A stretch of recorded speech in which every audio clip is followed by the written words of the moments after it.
The doctor pushed the door open with his shoulder, hands busy getting a feel of the pristine suitcase Abraham had seen fit to give him.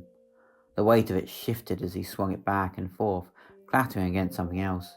Its scraping betrayed its near-empty contents. A bed sat at the end of the room, tucked in the corner under a misused rusting lamp. A box lay on top of the pillows. The familiar yet all too ignored symbol of the medical cross was engraved on the side of it. He scoffed. The doctor flung the suitcase onto the frail desk to his side, the legs on it trembling from the impact. He let the echo of the contents linger in his ears while he stood cloaked in the musky calm of the hotel's corridor. 2 items, no doubt, crept into the doctor's mind. The suitcase held 2 things for his use, 2 gifts from Mr. Saiter. The desk's chair splintered against the wood as the doctor pulled it out. Taking his seat, he flicked the suitcase open, scowling with disappointment. The barrel of a pistol eyed him. Its squat shape sat uncomfortably on grey parchment. The shredded bottom of the paper betrayed the dagger beneath. The doctor slipped the note out from the weapon's grip.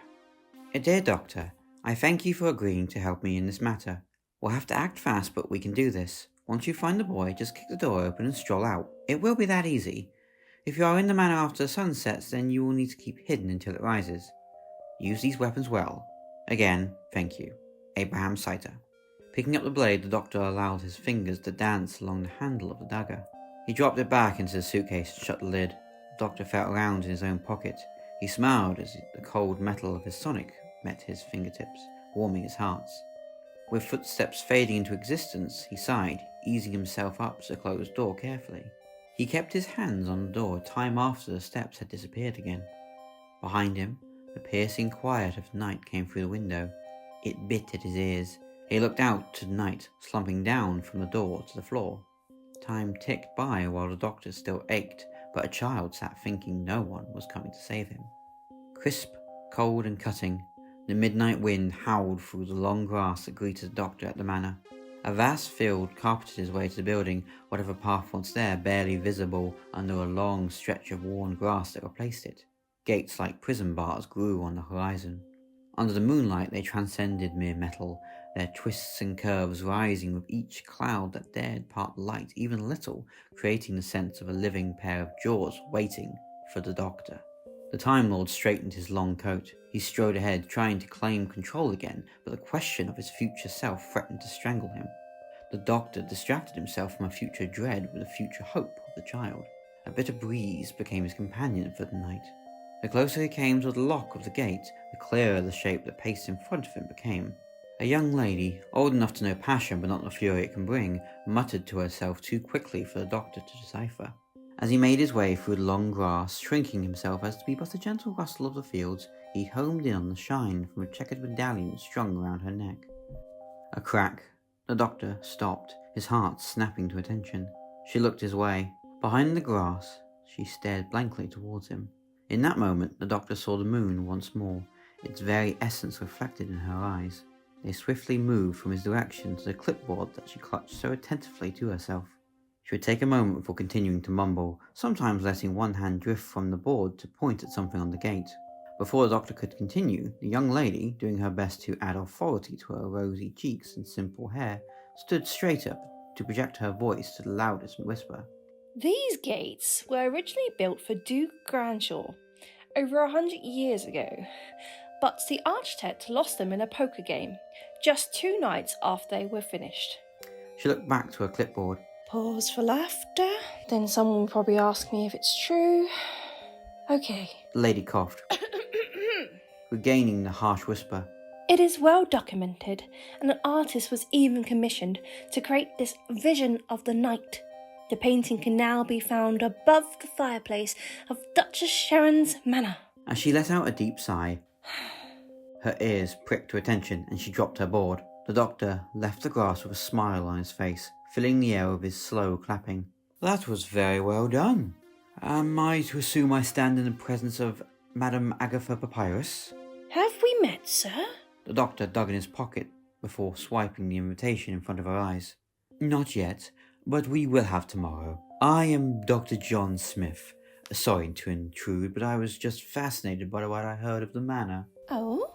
Of course, I have a fascination with old structures. I find that the best parts are the least obvious. Less obvious, sir? The facts that are little known. For example, the old secrets of the manor. Not a lot is known about the history of the house, correct? She smirked mischievously. I guess you'll have to see tomorrow then. Her eyes widened as she examined him closer. By the gods! Are you all right? I am quite all right. A hazard of my work is that I am often left with little time to fully clean myself up after a day at the office. For a moment, Agatha's expression wrestled with itself, eyes steeped in confusion, and a smile uneasily cracking on her face. What do you do? The doctor tapped his nose. Now, you have your secrets, I have mine. Agatha leaned back on the gates. I must say, I'm impressed. Whatever it was, it doesn't seem to have dampened your spirits. Were you in town for the manor? After a nod, she continued. I am glad my invite's got someone such as yourself. I'll admit, you've caught me going over tomorrow's tour. The doctor peered through the gate bars. Only the outlines of the trenches that scarred the earth parallel with each other made themselves known in the pitch black. The moonlight ran from the courtyard, illuminating the doctor for comfort. He tried to focus his gaze, to pierce through the darkness to the front of the manor itself, but tore his eyes away to Agatha's soft features. Is that the actual front of the manor? He asked. She nodded. It is, but the door is hard to spot at night. A shame, really. I would so love to have seen the outside closer. How old the architecture must be. Oh, very! Agatha chirped. It is over 200 years old. Built for the original owner after he won a duel, but decided to spare his opponent's life. Perhaps you could show me it up close. She thought for a moment. I suppose a small peek wouldn't hurt. We can use the old servants' entrance. She gestured for him to follow, leading down one of the corners of the gates at a good 10 minutes' walk from the front. The wind blew against the long grass, knocking into something concealed there. Agatha pushed it aside. A set of wooden doors sat angled above the ground. They mimicked cellar doors on some country houses the doctor had found himself running through on other planets. Agatha tossed the doors open, instantly showing a flickering light inside. The doctor looked down. A ladder rested on the wall, leading to a tunnel lit by a cacophony of different torches. Mud, solid and old, armoured the edges of the ladder, traded in the steel shine for earth's worth. Agatha stood back from it. It's not been used in a while, but the owner said she liked to keep it lit in case anyone needed shelter from the rain. That's quite considerate of her. Is she often like that? The hostess paused. I am not sure, truthfully. I've only met her once to discuss touring her home. Is she not the social type? Agatha swung herself onto the ladder, continuing her account while climbing down the steps, the creaking so much louder in the night. Perhaps, once in her youth, she did make a lovely cup of tea for someone who prefers to keep to herself. The doctor began to follow. Will we get to meet her on the tour, or will we have to make do without her? She jumped off one of the last steps. She only allows me to show visitors around if we stay away from her private quarters. The tunnel at the bottom stretched into darkness, torches blowing dimmer with each meter until the tunnel's path sharpened to a point in the black. Quite cosy, the doctor remarked, allowing the thought to be steeped in sarcasm but the voice pure. Agatha plucked a torch from the wall.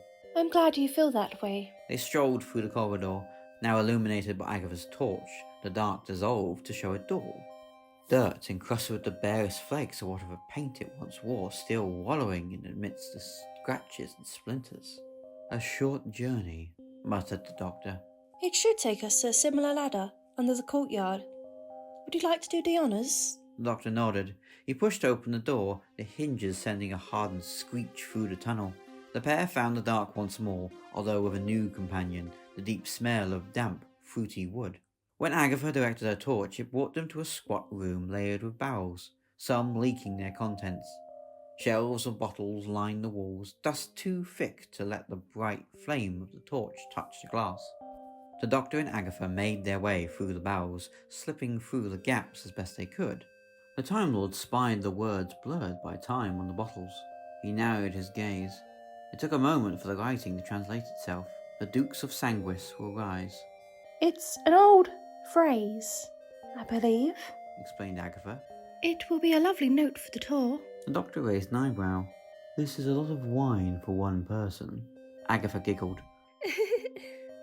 So much to find this evening. I am glad you decided to come early. Brushing past his hostess, the doctor nudged the door open, but that was all that it needed. The door hinges, nothing more than a mouse whisper, let the wood slip from its grasp. It swung open onto a stairwell that curled against the tall tower it nestled in. Some way up, the hostess stopped. In one carefree shrug, she tossed the torch down the centre of the staircase, taking a moment to whistle until it smashed to the ground. As the light faded, so did the doctor's patience. What are you doing? He felt a finger touch his lips as Agatha shushed him. Crackling flame eclipsed the doctor's protests. Peering up, he caught the outline of a new door, light leaking in from whatever awaited the pair on the other side. I may have been quite wrong about the servants' entrance, Whispered Agatha.